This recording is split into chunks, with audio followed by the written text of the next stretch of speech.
The Baltimore Ravens season is still over after they lost to the Buffalo Bills in the divisional round, and the media after the game showed their true colors on Lamar Jackson, both in good and bad ways. We talk about that, Marlon Humphrey's eerie message on the future of the Baltimore Ravens, and so much more coming up next on Locked On Ravens.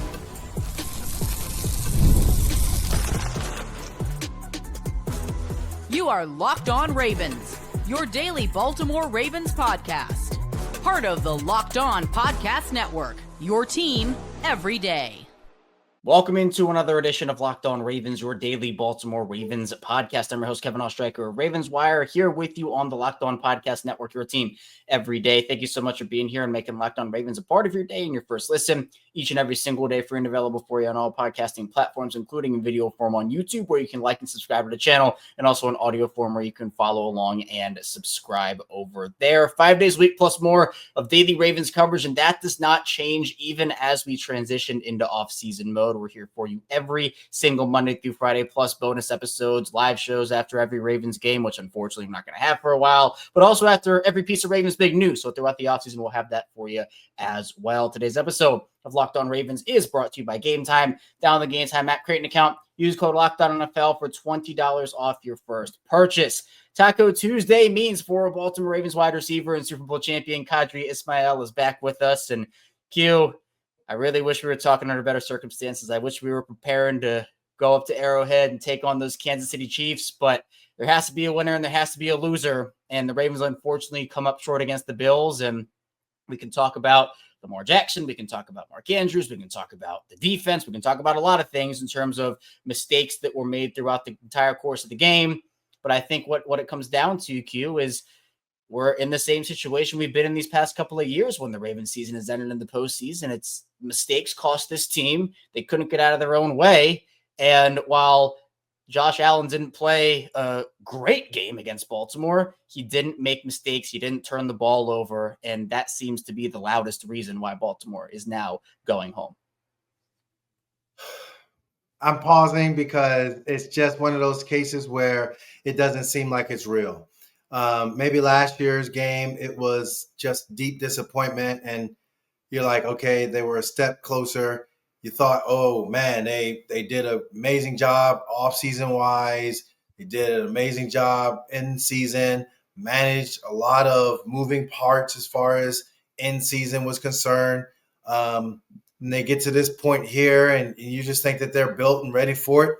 Opening drive, I mean, they looked the part. They looked like they were ready to establish what needed to be established, which is like, look, we're ready to go down to New Orleans, and we're ready to take on all comers. So the way it ended, all of it, to me, it's still surreal.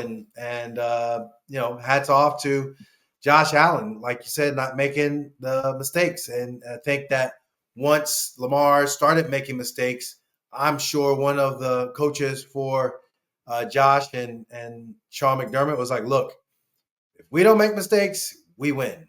And that's it. And I think that's where the turning point came in. And I think when losses like these happen, especially when the quarterback does have multiple turnovers, a lot of the blame will go on the quarterback. I have to give Lamar a lot of credit for responding, though. I mean, I think that, again, those two turnovers, it's tough. The first one obviously didn't lead to any Bills points. It was essentially an arm punt, if you want to call it that, based off of what we've seen. And I get it was on second down and not third down. The second one obviously did lead to a Buffalo score, and I know Lamar was trying to make something out of nothing there. And, he's made that play before. And it's not like he was just doing something he hadn't done and was just being crazy and reckless and hadn't done anything like that in the course of his career. But I thought Lamar responded after that. And especially if you want to narrow it down to that final drive, Lamar was magical on that final drive. Now, that's not me excusing all criticism from him. There certainly is some blame that goes into those turnovers. And I think it is very rational and very fair to say that, yes, Lamar played a part in this game. But to place all the blame on him or, 90% of the blame on him, I do think is unfair because there were other factors like Mark Andrews, like some coaching decisions here or there. Didn't think it was a terribly coached game by any stretch, but, there are some plays you might want back if you're that Baltimore team. But then you have some of the narratives that have come out over the course of the last 24 hours or so.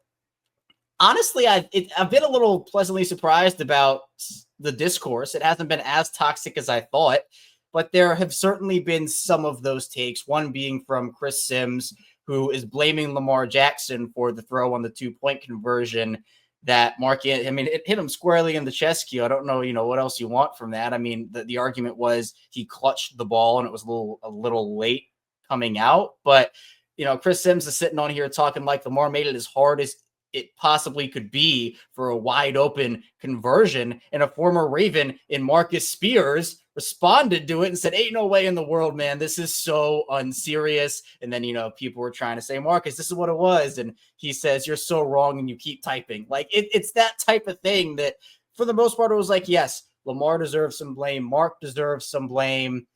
But at the end of the day, this take about that throw, I mean, you're a former receiver, Q. Do you want the ball anywhere else? Like, I feel like Lamar made a throw there. It was just Mark could not haul the ball in. I tell you what, if I had my way, I was not nowhere near the natural hands catcher that we see in Mark Andrews and all the catches that he's made. Just because of these things called glasses over my eye and the way my eyes function. Basically, I'm thankful that I was able to do what I did in the league, and I've done a lot of what is called vision therapy to enhance your peripheral vision to see and be able to make those reactions to the ball and play and all the things. No.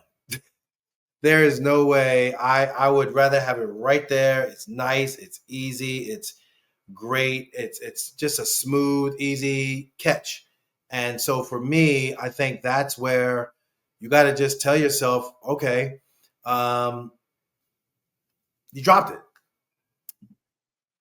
In terms of analysts talking about the play, looking back on it, Lamar and the timing of it all, it wasn't a late throw. A late throw is where it's he's out of bounds. He has to make a really diving catch, or the defensive back has a time to undercut it. There was no DB to undercut it. And there certainly wasn't a scenario where he was getting out of bounds. Like, he had a chance even when he was dropping it to kind of catch it, to corral it. And if he did corral it, he could have rolled into the end zone, and the DB that was covering him would not have been on him. What do you want? I think that's where, my fellow analysts, they're trying to make a mountain out of a molehill and somehow absolve. Technically, I know they're not absolving him, but they're trying to put pressure on Lamar and not really give all the blame. So if we want to do percentages, Mark Andrews has 98.999% of the blame, and Lamar has that point whatever, okay. Chris Sims there. You're happy? I don't think it's a situation where you should even think about blaming Lamar. And I think for Mark Andrews, he knows that, 99 out of 100 times I'm catching that ball. Unfortunately, it came up short on that particular one. Yeah, and again, Chris Sims is, rightfully getting cooked for that take. I mean, he essentially sat there for the full 2 minutes on on Up and Adams and just tried to blame Lamar. And he's like, I'm not giving Mark a free pass. And I'm like, yeah, but the issue is, Lamar is the non-factor here. Lamar put the ball where you want it. And there was still plenty of field for Mark to just catch the ball. I mean, I don't even know why we're having the conversation about it. Obviously, it's like, it's disappointing, it's upsetting, but it just feels like a massive stretch to try to create some narrative that was never there and should not be there. And Robert Griffin III, obviously Lamar's former teammate in Baltimore, I think had a pretty holistic look on the whole situation. He said Lamar Jackson did not lose the Baltimore Ravens the game. Mark Andrews did not lose the Baltimore Ravens the game. The Baltimore Ravens lost the game as a team. Some of Lamar's biggest attackers are trying to come to his defense by trashing his teammates. He said that's very low. Manuel Acho, who we know has had some pretty hateful Lamar takes over the course of the last year, said Lamar Jackson, when it matters most, doesn't show up the most. It's the greater issue. But I liked what his colleague James Jones said better than what he said. James Jones, I think, put it more in the holistic view of like, you can put blame on Lamar, you can put blame on Mark. If you want to put more on one or the other, okay. But his overlying thing was the Ravens are never at their best when their best is needed. I don't think, Q, that this loss deserves Lamar to shoulder all the blame or Mark to shoulder all the blame, right? And the media, I think, for the most part, has been on that train with a couple exceptions like a Chris Sims. But this is a team sport. You win as a team, you lose as a team. Certain guys contribute more than others to certain wins and certain losses. That's just how it goes. But I did like how the team had Mark's back. It was a really tough day at the office for Mark. And obviously, we can point to a lot of other things. But there are a few people who are trying to say, hey, this is on Lamar. Lamar's the quarterback. And sure, the quarterback does shoulder more of the blame. I just think that's a natural thing over the course of what we talk about in the NFL. But I'm not going to sit here and do that. Lamar had his moments of good and bad. And I honestly think that he had more good moments than bad moments. I just think the bad moments were very loud in terms of what it meant for the game. It's interesting because, yes, again, the quarterback is the face of the franchise. The quarterback, yes, from a larger picture aspect of things, he's going to be the one that contract-wise, he gets the fattest contract. Locker room kind of presence. He's the one that everybody is like, all right, bet, you're the top dog, all those things. And outside of the head coach, the quarterback gets the wins and losses. I don't know how many wins and losses do I have. All I know is that I'm a Super Bowl champion. Okay. I don't know my regular season records. Actually, I just know that in all the years I've played, there's only 2 years where I've had losing seasons. And that's about it. For Lamar Jackson, for John Harbaugh, they're going to get real specific when it comes down to their wins and losses. And they're going to compare them to other coaches like Brady and Belichick or Marino and Shula. You will get all those different metrics, and rightly so. But with this, yeah, I think overall it is a situation where Lamar, the team, John Harbaugh, coaching staff, there is something there that held them back yet again. That is something that needs to be looked at. Held them back yet again. Yet again, we, the flock, are sitting here like, dang it, like we thought this was it. And I'm sure they thought this was it too, but something is there that for whatever reason, just not getting it done.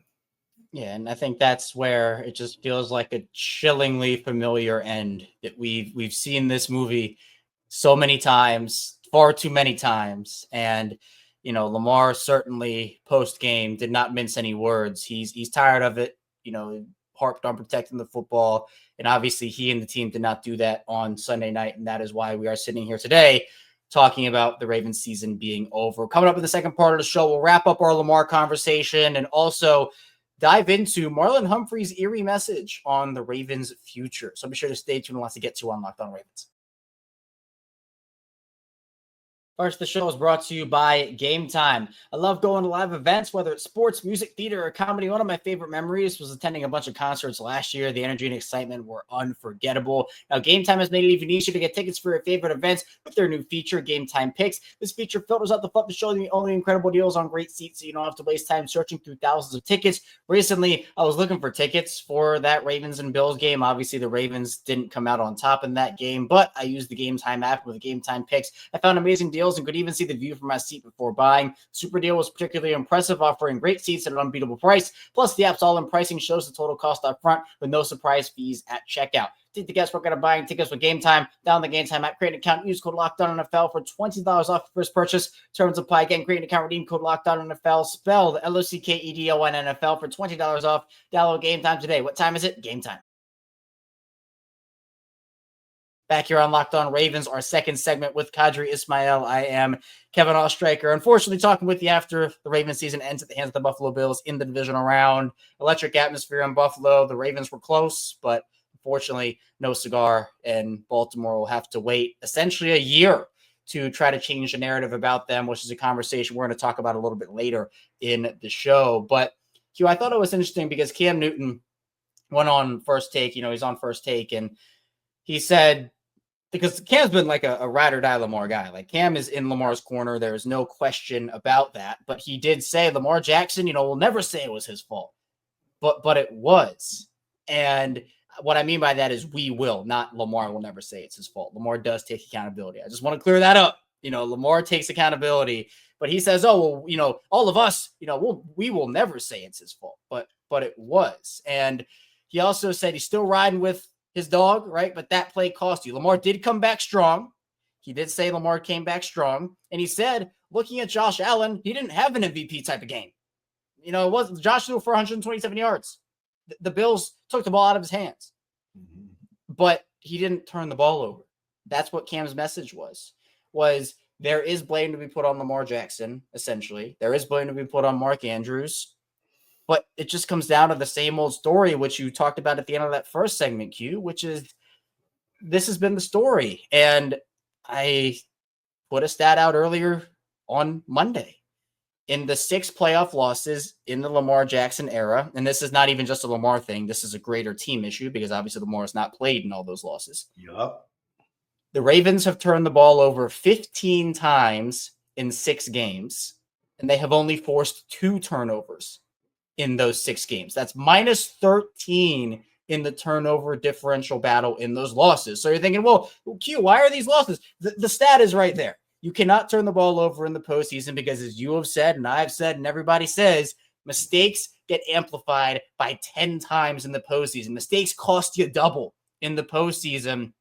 Baltimore just spotted the Bills too many opportunities with Lamar Jackson's plays, with Mark Andrews' plays, and on top of all the other minor mistakes that were made in this game, such as Mark Andrews having that earlier drop. Derrick Henry had a drop. The defense couldn't stop the run early in the game. Late in the game, Keaton Mitchell takes the ball out when he's told not to take the ball out, and it costs the Ravens 20 yards because there's a holding penalty. It's things like that, bad play calls in some aspects.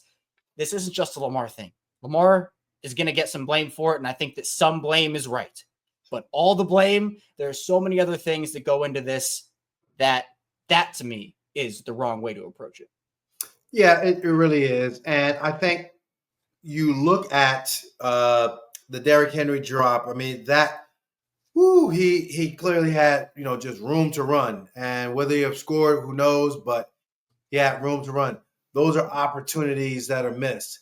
Lamar, as far as Bateman's route and him doing a really good route on a sell route, but him not being on the same page with his receiver, that's an opportunity missed. There were opportunities where Linderbaum could have maybe had a better snap, but instead it goes over Lamar's head.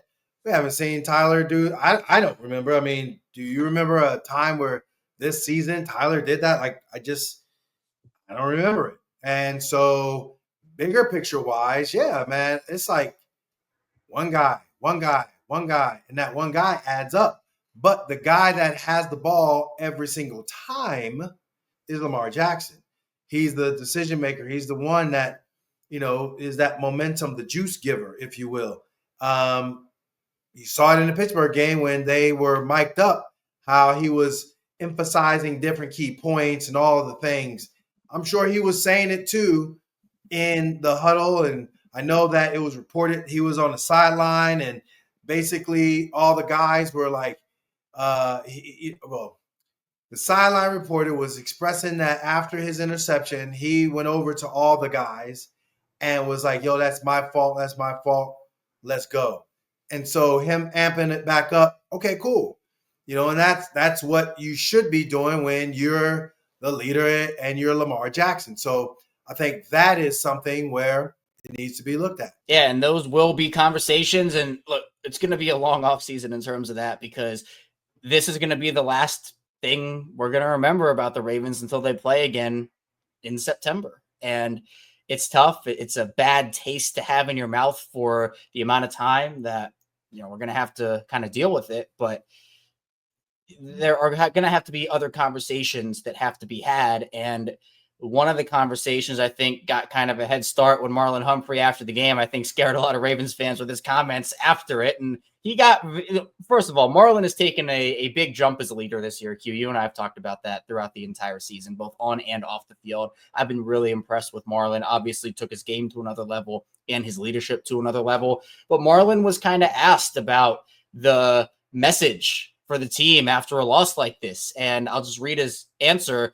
He said, honestly, I know this sounds kind of just not really a great answer, but there's only a select few people that know they're going to be here next year. There's really not a true message. This team is done. Obviously, there's a message to go, but when I look at it, some guys will be here, some guys won't. Who knows what? I have no more years guaranteed on this existing contract. So it's whatever message you had. You could be on this team. You could be on another team. Some guys will stay. Some guys will leave. And I fall into that same bucket. So the message is we lost. Get over it. We'll kind of see where this offseason goes. That's about as real as you can get, Q. I mean, let's be honest about that. Marlon did not hold any punches there, did not mince any words. And, you know, he is right in a sense where, like, we talked about this after last season. Once that Gage championship game is lost, we talk about, okay, well, now who's going to be there? Patrick Queen, Jadeveon Clowney, Geno Stone, like, you know, a lot of guys are going to leave. And the Ravens don't have that laundry list of free agents this offseason, but it is going to be a different team. And they're going to have to make some tough decisions, and we'll get into that.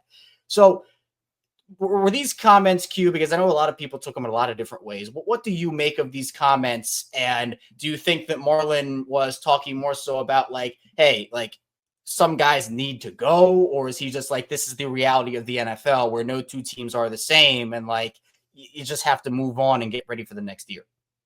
Both. Some guys have to go. Both. Yeah, this team is not going to be the same. It's all the same. Like, however you want to say it. Marcus Williams is not coming back through that door. It's just the way it is. At the same time, you also know that Lamar Jackson is coming through that door. Thankfully, for the way Eric DeCosta strategically did it, Justice Hill is coming back through that door. Patrick McCarry, okay, gave him some love. He's come back through that door, but competition, Andrew Voorhees, Ronnie Stanley, man, I hope he comes back through that door. But again, you got to weigh then what looks like what when it comes to the bigger picture. What's the bigger picture? You know that, coveted left tackles, money, all that. He played a full year. There's teams that got way more salary cap space than the Ravens do. What does he want to do? What does he want to feel as far as that whole flow? Pat Ricard, man, that dude made another Pro Bowl. Much as the Ravens have been trying to get rid of him, good God, he just keeps showing up, and they have no choice but to play him because he's that productive. But what are they going to do? They try to bring in these different guys, and ain't nobody like the juggernaut. I mean, that's just the way it is. Like, Pancake Pat is Pancake Pat, and he does what he does. So as much as you don't want to see a situation where things are bad, bottom line is that it is a business. And in that business, you got to recognize that, I don't know, but you're not going to be here. Oh, I do know. You definitely going to be here. We need you. And that's how it is.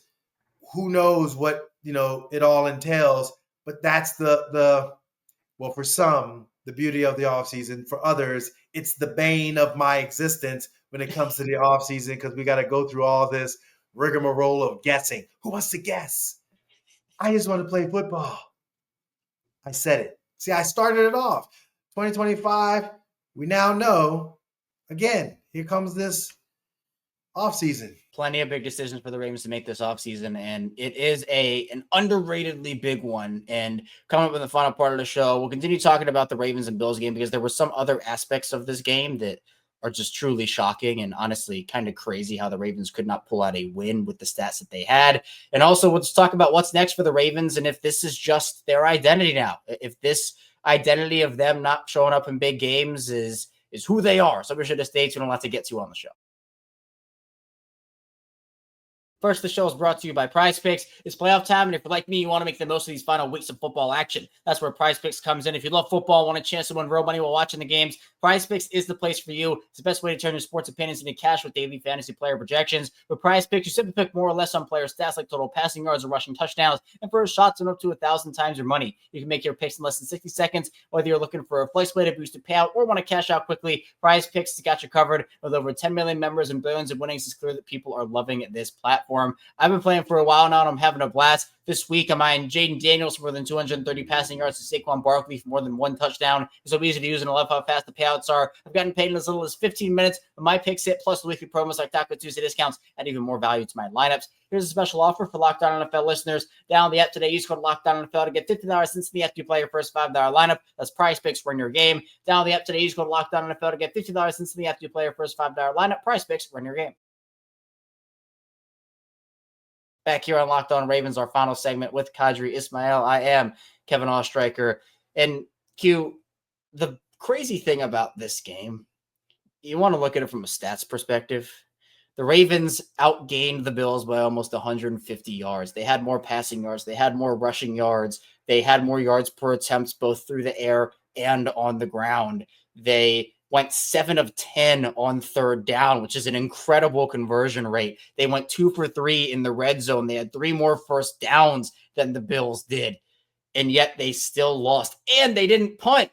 They didn't punt once, and they still lost. And that, to me, all those stats you can look at, advanced analytics, general score stats, you look in that turnover column, 3-0. And as we've talked about all show, that is what it is. And it just feels like the Ravens, look, we know they're an awesome regular season team. They've been a great regular season team forever. But what matters is postseason wins, is Super Bowl victories. You were a part of one of those teams. Joe Flacco and that Ravens team, they won another one. But that is kind of how you're judged, especially if you're a quarterback. And I know for Lamar, if he goes on to win this third MVP, there's going to be a lot of discourse about, he has 3 MVPs and has never made a Super Bowl and yada, yada, yada. But is the identity of the Ravens, Q, like, are they going to be able to escape this? Like, and from a narrative perspective, they're not going to be able to do anything until next January, because they can go 17-0 and be the best offense and defense the NFL's ever seen. But it's not going to matter. Nobody's going to care, because it's been over and over again. We've just seen the same story unfold in just an eerily similar way. Everything that you've said, spot on. I think when you look at this Ravens ball club, this Ravens franchise in the Lamar Jackson era, you're looking at it as a to be continued, a ellipsis, a pause of saying Selah between different, hymns and psalms. It is where John Harbaugh in his 18th season has come up short yet again. We talk about the players for sure, but John Harbaugh is the only one factor that has been the consistency. Him and Eric DeCosta are the one factor that's been the consistency throughout all this. So we talk narrative and all the other things, but I think the one thing that we got to look at is, John Harbaugh, Eric DeCosta, we get it. Winning in the NFL is tough. It's hard. It's, no joke. I know that there's no other happy teams in the league outside of Kansas City, Buffalo, Philly, and the Commanders. From the Ravens' perspective, all those stats, that's sad. That's sad that you couldn't finish it. And that falls directly on Eric DeCosta and John Harbaugh. They're the ones that have been here consistently. Everyone else, there have been some waves and comes and goings and all that. And there's some stuff that you look at, but they're the consistent ones. And just to kind of round out the stats category, up to stats here, the Ravens are the first team in NFL history to rush for 175 plus yards, complete 70% of their passes, average 10 plus yards per pass, convert 70% of their third downs, have no punts or missed field goals, all in the same game and losing. So, this was really a one-of-a-kind loss, but at the same time it wasn't, because we've seen this story before in Baltimore, and that's the sad reality of it right now. So I think I'd be remiss if I didn't ask you a bit about Mark Andrews. Obviously, we talked about the failed 2-point conversion. Obviously had the fumble where a lot of people are not happy. He decided to try to cut it back instead of cut up field. And, the Ravens they're going to have some tough decisions to make this offseason. One of them is going to be on Mark Andrews, who is scheduled to have a $17 million cap hit this upcoming year, at least next year. And the Ravens can save $11 million by releasing him or trading him. We know Isaiah Likely's waiting in the wings. And Q, I think that this upcoming year, if they decide to keep Mark, will have to be the last that those two are together. Both are tight end ones. Isaiah is a free agent after next season. He's going to get paid like a tight end one because he is that good and he deserves it. I think that, cutting Mark Andrews would be, I'm not on that train personally. I think that he provides too much value. I think a restructure maybe could be the best possible course of action. I know a lot of people I've seen, the stuff that Lamar and Mark have, it's replaceable. That stuff doesn't grow on trees, man. Like, that connection does not grow on trees. Mark had a bad day. We can all sit here and say Mark had a bad game, and his playoff stats have not been up to snuff with the player that Mark Andrews is as a whole. What's your take on Andrews? Because I've seen a lot of different opinion points, and I'm curious to hear what yours is. Yeah, I think that, there are certain guys in the locker room that we call them glue guys that, you got that guy, you're going to win games. You got that guy, you're going to give yourself a chance. Other guys are going to literally be like, wow, I'm going to do what he's doing. That so much is true.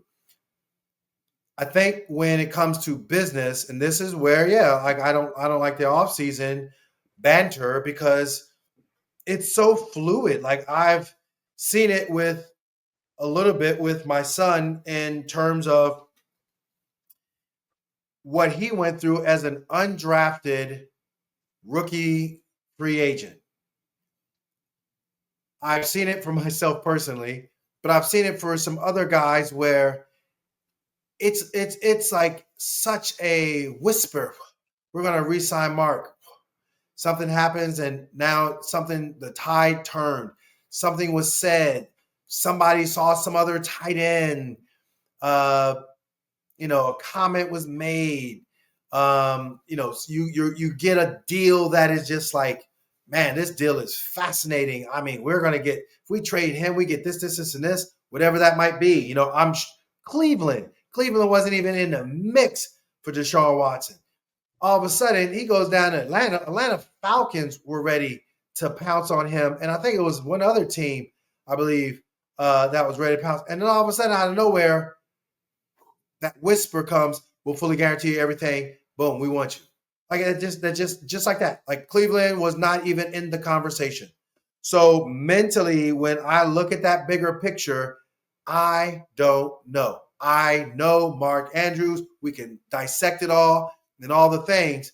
But when it comes down to it, that whisper, something is going to happen that we don't know, and he could be back on the team.